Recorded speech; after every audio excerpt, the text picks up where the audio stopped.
Well, here it is, folks. Last game on the Game Boy in the all-inclusive Mega Man Marathon. Mega Man 5 is an oddity because it doesn't reuse any of the Robot Masters from the NES games, instead going for a whole new set of robots that Mega Man has to fight through. And I think it makes it a better game for it. Let's just jump right into it.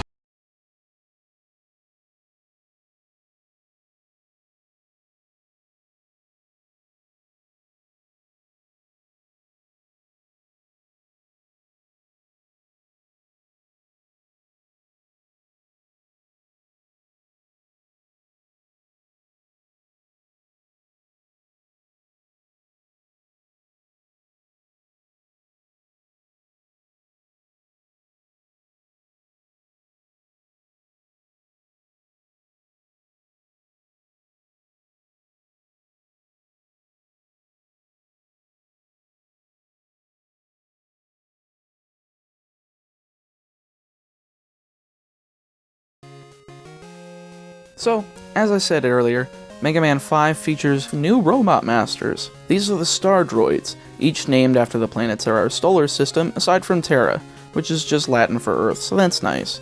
There's also Pluto, but this game was made before Pluto was deemed a dwarf planet, so that's actually kind of cool in hindsight. Getting into the game itself, we actually get the story at the beginning, as Mega Man is being attacked by Terra after being unable to do any damage to him whatsoever, leading to Dr. Light to having to upgrade Mega Man to give him the Mega Arm, not to be confused with Gutsman's weapon, the Super Arm. This allows Mega Man's arm to fly off and come back as his charge shot, which somehow does damage to these guys. What is it, just detaching and groping them to death? There's the return of P-chips, which allow for upgrades of the Mega Arm, such as the Magnet and Clobber Hands, which allow you to grab items from afar and grab enemies for multiple hits respectively. I knew Mega Man was groping other robots. We've got the return of all the tanks from the last game, along with the energy balancer, and the removal of the recoil and charge shots, thank goodness. Lastly, we've got a new addition to Mega Man's arsenal, a robotic cat named Tango.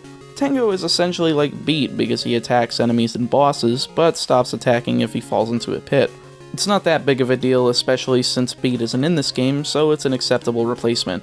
Too bad we don't see Tango and Rush on screen at the same time, since I know there would be some pretty funny shenanigans in chasing and such. Alas, it's just a Game Boy game, I don't expect little details like this. Finally, let's get to the Star Droids. Of course, it's easy to tell that Dr. Wily reawakened them after being found in ruins, and I love whenever we get ancient civilizations that just so happen to be more advanced than we are now. I don't know what the infatuation is with this topic to be used in so many works, but I definitely think it's overused, and I digress. We start out with Mercury, Venus, Mars, and Neptune. So close to getting the inner planets all in one stage select. My OCD is going crazy. I understand that Terra isn't part of either stage select, but I wish they made someone like Jupiter be the most powerful, since after all, Jupiter is the largest planet in the solar system, and it would have been more believable and given us two satisfying stage selects for the inner and outer planets. I know, I'm weird for wanting something super particular like that, but I know that other people have thought about that as well. I'm sure I'm not the only one. When we get past the first stage select, we get to a middle stage to fight Dark Moon, a devil monster. Great. Halfway through the game. Not as bad as Mega Man and Bass putting the Green Devil in the intro stage boss, but this is a bit of nonsense. I hate every single devil monster in this series. This one isn't bad, I already have the Clobber Hand, so it did residual damage, and allowed me to take it down in 4 passes. Not bad for a devil monster. However, after that we've got the most disappointing returning aspect of the game. The fact that weapon energy doesn't restore between stages, but this time they actually write into the plot and make it make sense. We're given context that Light is the one who restores Mega Man's energy between stages and on all the other games for free, aside from Game Boy Mega Man 4. So when Mega Man goes into outer space to take down the last 4 Star Droids, it makes sense that he can't go back to Light for refills and repairs, or else it would cost too much money. This is a kind of explanation I like if they're going to change something that is a staple and away from the status quo. Also, this is where the music really starts ramping up.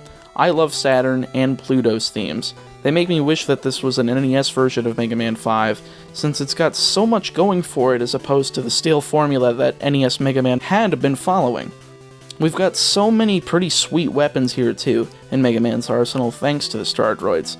The Grab Buster is great for gaining health in a tight spot during a stage, but not good for bosses except for Pluto. The Photon Missile is a high ammo weapon that's great for drilling through multiple enemies, and the Break Dash is actually amazing for chaining. If you're skilled enough, you can literally chain dashes and be invulnerable as long as you have the weapon energy, making it way better than the other melee weapons like the Top Spin or Charge Kick. It actually reminds me of the Pile Driver from Mega Man 11 now that I think about it. They aren't quite as good as the items from Mega Man 9, but they're relatively close. Finally, we make it to Terra. We beat him and take the Spark Chaser, which literally looks like a Gemini laser, but it's a little bit more useful, thank God. From this point on, it's literally just a boss gauntlet, since you have to fight Terra, the 3 Mega Man killers, Quint, the rematches with the 8 Star Droids, and the Wily bosses. Finally, we get to the end, where the final boss actually isn't Wily. This is the only game in the classic series where Wily isn't the final boss, and it's amazing! Sunstar isn't a pushover either. He doesn't have a weakness, so you've got to fight him 1 health point at a time, and it makes for one of the most fun bosses to fight in classic Mega Man. At the end of the match, you damage Sunstar to the point where he can't fight anymore. Even though he's supposed to be the ultimate Doomsday weapon, he sacrifices himself inside of the Wily Star, while Mega Man flies away and rushes space for him. Unfortunately, we never see anything related to the Star Droids in future games outside of Raw Moon and Super Adventure Rockman, so it's unfortunate that these bosses remain stuck on a Game Boy and behind a $100+ price tag unless you're buying it on the 3DS Virtual Console. Yeah, if you want to buy the physical version of this game, be prepared to spend $100 or more if you want a legit copy. I bought it just so I could make this video since I don't have a 3DS capture device yet, and because I like to have a legal copy before emulating and capturing footage through my computer, but it's still ridiculous. But, as I just mentioned, this game along with the previous 4 games can be purchased on the 3DS eShop for $4.99 a piece, and it's definitely worth that price tag, and I highly recommend you pick up this game if you have to play only one of the Game Boy titles. So yeah, that does it from Game Boy titles. Mega Man 5 definitely impressed. But they didn't quite go out on a high note in handheld in general. This is Mega Man on the Game Gear. This game was only released in the United States, and we'll be taking it on next time. So see you guys next week. Thank you guys so much for watching the video. As always, my Twitch, Twitter, and Patreon are in the description. I've gotta ask, how are you guys enjoying this series so far? Is it getting repetitive, or are you enjoying it along with the Pokemon videos?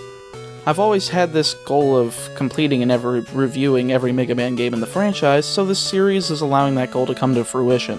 Anyway, I'll stop babbling. I'll see you guys next week for Mega Man on Game Gear.